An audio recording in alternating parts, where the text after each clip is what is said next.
मित्रांनो, तूर पिकामध्ये तुम्हाला जर सोयाबीन आता बऱ्याच शेतकरी बंधूंची काढणी झालेली आहे आणि अशातच जर तुम्हाला सोयाबीन नंतर एखादं खत व्यवस्थापन तूर या पिकामध्ये करायचं असेल, तर आपण त्या ठिकाणी 9-24-24 या खताचा वापर प्रति एकरी 1 बॅग असा करायचा आहे. 9-24-24 तुम्हाला नाही मिळालं तर तुम्ही 10-26-26 ची 1 बॅग घेऊ शकता. ते देखील नाही मिळालं तुम्ही 12-32-16 ची 1 बॅग घेऊ शकता. ते देखील नाही मिळालं तुम्ही 20-20-0-13 चा वापर करू शकता.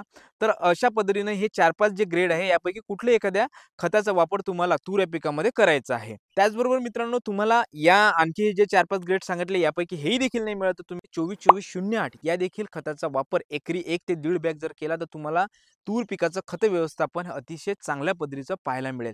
मित्रांनो, त्याचबरोबर आपल्याला यापैकी एखादा ग्रेड घ्यायचाच आहे. सोबतच तुम्हाला सल्फर देखील घ्यायचा आहे. सल्फर घेत असताना आपल्याला 10 किलो एकरी सल्फर घ्यायचं आहे आणि तूर या पिकाचं खत व्यवस्थापन अतिशय चांगल्या पद्धतीने आपल्याला करून घ्यायचं आहे.